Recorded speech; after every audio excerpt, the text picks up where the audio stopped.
Hello दोस्तों, welcome back to my YouTube channel. आज मैं आपको सामाजिक विज्ञान का महत्वपूर्ण क्वेश्चन बताने वाला हूं, जो कि आपके बोर्ड एग्जाम में एज उठ कर आएगा। और मैं आपको बता दूं, ये क्वेश्चन पेपर बहुत ही मेहनत से मिला है। सबसे पहले देखिए, आपको समय कितने मिलेगा? 3 घंटे का आपको समय मिलेगा। और 3 घंटे 15 मिनट का होता है। 15 मिनट आपको क्या मिलेगा? क्वेश्चन पेपर पढ़ने के लिए मिलता है। ठीक, तो मान के चलिए कि आपको 3 घंटे का समय मिलेगा। उसके बाद देखिए, आप लोग का 70 नंबर का पेपर होगा। कितने नंबर का होगा? 70 नंबर का होगा।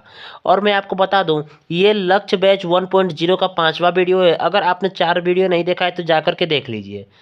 निर्देश खंड देखिए, सबसे पहले बहुविकल्पीय प्रश्न 20 अंकों के हैं। यानी कि सबसे पहले आपका बहुविकल्पीय प्रश्न पूछा जाएगा, जो कि 20 नंबर का होगा। उसके बाद खंड ब वर्णनात्मक प्रश्न 50 अंकों के। उसके बाद आपका 50 अंक का वर्णनात्मक प्रश्न पूछा जाएगा। यानी कि 50 और 20 कितना आपका हो जाएगा? 70 हो जाएगा। इनमें वर्णनात्मक प्रश्न फर्स्ट, वर्णनात्मक प्रश्न सेकेंड, एवं मानचित्र संबंधी क और ख प्रश्न है। आपको मानचित्र का 10 नंबर का क्वेश्चन पूछा जाता है सामाजिक विज्ञान में।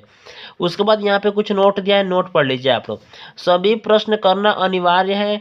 प्रश्नों के अंक उनके सम्मुख अंकित है। यानी कितना क्वेश्चन करना है और कितने, एक क्वेश्चन कितने नंबर का है, वो उसके आगे लिखा हुआ है। यहाँ खंड, यहाँ से अ चालू हो गया। खंड कौन सा चालू है? खंड अ चालू हो गया। खंड अ में सबसे पहले देखिए, आपका बहुविकल्पीय प्रश्न आएगा। बहुविकल्पीय प्रश्न में यहाँ पे क्या लिखा है आपका? 20 × 1, यानी कि एक क्वेश्चन कितने नंबर का? 1 नंबर का है। आपका 20 क्वेश्चन दिया हुआ है। यूरोप में किस दशक में बड़ी आर्थिक मंदी आई? तो इसका सही आंसर क्या हो जाएगा दोस्तों? ये ऑप्शन गलत लिखा है। ठीक, यहाँ पे 1930 रहेगा। क्या रहेगा? 1930 में आर्थिक मंदी आई थी। 1930 इज करेक्ट आंसर। यहाँ पे 9 कर लीजिएगा, 1930। उसके बाद देखिए, सेकेंड नंबर क्वेश्चन क्या कहता है? गैरीबाल्डी संबंधित था इटली के एकीकरण से, जर्मनी के एकीकरण से, अमेरिका के स्वतंत्रता संग्राम से, या रूस के राज्य क्रांति से। इसका सही आंसर हो जाएगा ऑप्शन नंबर है, यानी कि इटली के एकीकरण से संबंधित था। उसके बाद क्वेश्चन नंबर 3 देखिए, भारत वापस आने पर गांधी जी ने पहला सत्याग्रह कहाँ किया था? चंपारण में, बारदोली में, अहमदाबाद में, या खेड़ा में। तो इसका सही आंसर क्या हो जाएगा? तो महात्मा गांधी जब भारत आए थे, तो सबसे पहले उन्होंने चंपारण में अपना पहला सत्याग्रह किया था। उसके बाद कहाँ किया था? उसके बाद दूसरे नंबर पे खेड़ा में किया था। और आपको बताना है कि महात्मा गांधी दक्षिण अफ्रीका से भारत कब आए थे? तो 1915 ईस्वी में महात्मा गांधी दक्षिण अफ्रीका से वापस आए थे। और महात्मा गांधी भारत से दक्षिण अफ्रीका कब गए थे? तो 1993 ईस्वी में गए थे। कब गए थे? सॉरी, 1915 ईस्वी में आए थे और 1893 ईस्वी में गए थे। कहाँ गए थे? दक्षिण अफ्रीका गए थे। क्वेश्चन नंबर 4 देखिए, क्वेश्चन नंबर 4 क्या कहता है आपका? गैरीबाल्डी ने किस देश के राष्ट्रीय एकता के लिए संघर्ष किया था? ऑस्ट्रिया, इटली, जर्मनी, या रूस। तो इसका सही आंसर हो जाएगा इटली। यानी कि वो गैरीबाल्डी इटली के लिए क्या किए थे? संघर्ष किए थे, उसे आज़ाद कराने के लिए। उसके बाद क्वेश्चन नंबर 5 क्या कहता है? करो या मरो का नारा किसने दिया था? करो या मरो का नारा किसने दिया था? सुभाष चंद्र बोस, चंद्रशेखर आजाद, भगत सिंह, या महात्मा गांधी। तो इसका सही आंसर क्या हो जाएगा? सुभाष चंद्र बोस हो जाएगा। यानी करो या मरो का नारा किसने दिया था? सुभाष चंद्र बोस ने दिया था। क्वेश्चन नंबर 6 देखिए, क्वेश्चन नंबर 6 क्या कहता है आपका? वंदे मातरम गीत के रचयिता कौन है? रविंद्रनाथ टैगोर, सोहनलाल द्विवेदी, रामधारी सिंह दिनकर, या बंकिम चंद्र चट्टोपाध्याय, यानी कि चटर्जी। इसका सही आंसर क्या हो जाएगा? ऑप्शन नंबर सी आपका सही हो जाएगा। यानी कि कौन सा हो जाएगा? ऑप्शन नंबर सी, यानी कि बंकिम चंद्र चट्टोपाध्याय, यानी कि बंकिम चंद्र चटर्जी सही हो जाएगा।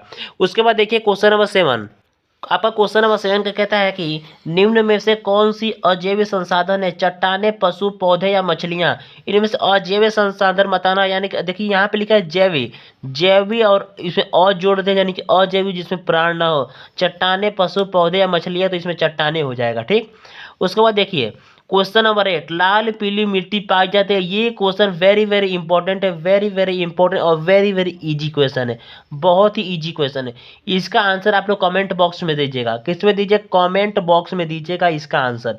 आप लोग कमेंट बॉक्स में जाइए और इसका आंसर दीजिए। मैं आपके आंसर का क्या करूंगा? रिप्लाई अवश्य दूंगा। उसके बाद देखिए क्वेश्चन नंबर 9। क्वेश्चन नंबर 9 ये कहता है, इनमें से कौन सा संरक्षण तरीका समुदायों का सीधी भागीदारी नहीं करता है? संयुक्त वन प्रबंध, चिपको आंदोलन। देखिए, इस क्वेश्चन को समझिए आप लोग। क्या कहता है कि इनमें से कौन सा संरक्षण, यानी कि जो संरक्षण दिया हुआ, इनमें से कौन सा संरक्षण तरीका समुदायों की सीधी भागीदारी नहीं करता। संयुक्त वन प्रबंध, चिपको आंदोलन, बीज बचाओ आंदोलन, वन्य जीव पशु विहार का परिशीषण। तो इसका सही आंसर क्या हो जाएगा? तो इसका सही आंसर क्या हो जाएगा? सही आंसर हो जाएगा ऑप्शन नंबर डी, यानी कि वन्य जीव पशु विहार का परिसीमन। उसके बाद क्वेश्चन नंबर 10 देखिए, टिहरी बांध किस नदी पर स्थित है? Very very important question, very very important question.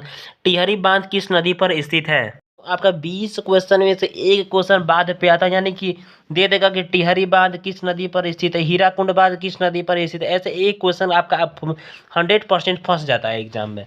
तो टिहरी बांध किस नदी पर स्थित है? तो भागीरथी एवं भिलंगाना नदी पर स्थित है।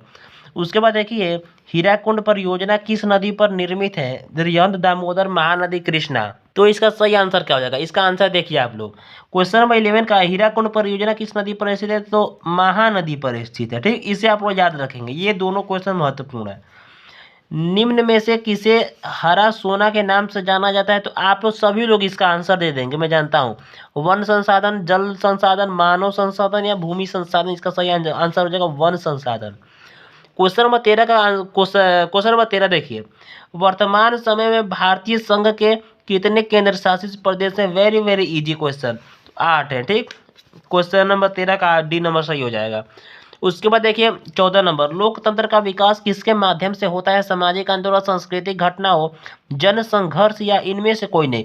तो लोकतंत्र का विकास किसके माध्यम से होता है? तो जन संघर्ष के माध्यम से होता है। उसके बाद क्वेश्चन नंबर 15 का देखिए, क्वेश्चन नंबर 15 का कहता है, भारत में महिलाओं के लिए आरक्षण की व्यवस्था कहाँ है? पंचायती राज सभाओं में है। उसके बाद क्वेश्चन नंबर 16 देखिए, क्वेश्चन नंबर 16 कहते हैं, पेरियार रामास्वामी नायकर कौन थे? शिक्षाविद, वैज्ञानिक, समाज सुधारक या लेखक? समाज सुधारक थे। ठीक, ऑप्शन नंबर सी यहाँ क्या है? करेक्ट है। उसके बाद क्वेश्चन नंबर 17 देखिए, किस देश का मानव विकास सूचकांक 2016 के अनुसार भारत से ऊंचा है? तो श्रीलंका का है। ठीक, तो ऑप्शन नंबर ए क्या हो जाएगा? सही हो जाएगा, यानी कि श्रीलंका। उसके बाद क्वेश्चन नंबर 18 देखिए, क्वेश्चन नंबर 18 क्या कहता है कि निम्न में से किस राज्य की प्रति व्यक्ति आय सर्वाधिक है? तो हरियाणा की है, इन चारों में से। और पूछेगा सबसे अधिक किसकी है?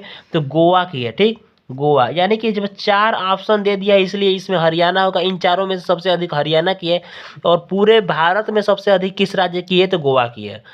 उसके बाद क्वेश्चन नंबर 19 देखिए, निम्न में से कौन प्राथमिक क्षेत्र के अंतर्गत आता है? तो खनन, विनिर्माण, सूचना, बैंकिंग। तो खनन आता है। ठीक, option number A is correct answer. उसके बाद देखिए क्वेश्चन नंबर 20, क्वेश्चन नंबर 20 क्या कहता है? एक मार्ग किन वस्तुओं के लिए प्रमाणिक है?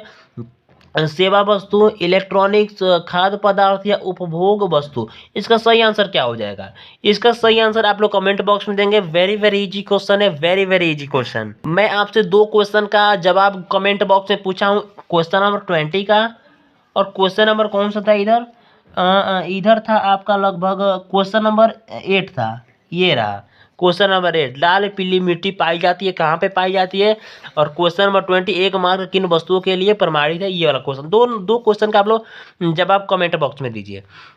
उसके बाद देखिए खंड ब, खंड ब में आपका क्या है? नमक सत्याग्रह क्यों प्रारंभ किया गया? उसका संक्षिप्त विवरण दीजिए। अथवा में क्वेश्चन आया था, जर्मनी एकीकरण की प्रक्रिया का संक्षेप में बताइए।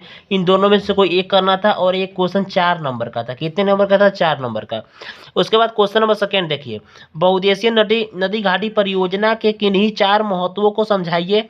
और अथवा में दिया था, पहाड़ी क्षेत्रों में मृदा अपरदन की रोकथाम के लिए क्या कदम उठाए जाने चाहिए? इसमें से एक करना था, जो कि कितने नंबर का था? 4 नंबर का था।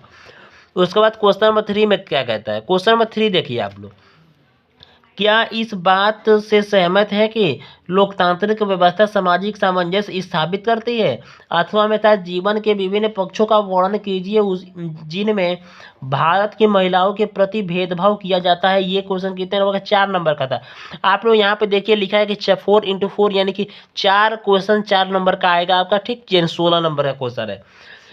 उसके बाद देखिए क्या लिखा है, एक एक विकसित देश की क्या विशेषता होती है? स्पष्ट कीजिए। अथवा में ये संगठित क्षेत्र किसे कहते हैं? इसकी विशेषताओं को स्पष्ट कीजिए। उसके बाद आपका क्या था? 150 शब्द में उसका क्या देना था? आंसर देना था। और कितने नंबर का? 4 क्वेश्चन 6 नंबर का आपका दिया हुआ है। ठीक, असहयोग आंदोलन क्यों प्रारंभ किया गया? आंदोलनकारियों के 4 कार्य लिखिए। ठीक, अथवा में दिया गया आपका। अथवा में देखिए यहाँ पे क्या दिया गया है, अथवा में दिया गया है अनुबंधित मजदूर कौन थे, उन्होंने किस प्रकार से अपनी पहचान बनाई। ठीक, उसे क्वेश्चन नंबर 6 देखिए। क्वेश्चन नंबर 6 क्या कहता है, बहुउद्देशीय नदी घाटी परियोजनाओं से आप क्या समझते हैं, इसके उद्देश्यों का वर्णन कीजिए। अथवा में दिया था मृदा अपरदन से क्या अभिप्राय है, मृदा अपरदन के लिए उत्तरदायी कारणों का वर्णन कीजिए। ठीक, क्वेश्चन नंबर 7 देखिए, सामाजिक भेदभाव का आशय क्या है, इसके कारण बताइए। अथवा में दिया था भारत में संघीय व्यवस्था कैसी थी और इसके 4 लक्षण बताइए। क्वेश्चन नंबर 8 ये कहता है कि अर्थव्यवस्था के असंगठित क्षेत्र में श्रमिकों की किन्हीं 3 समस्याओं का उल्लेख कीजिए। क्वेश्चन नंबर 8 कहता है।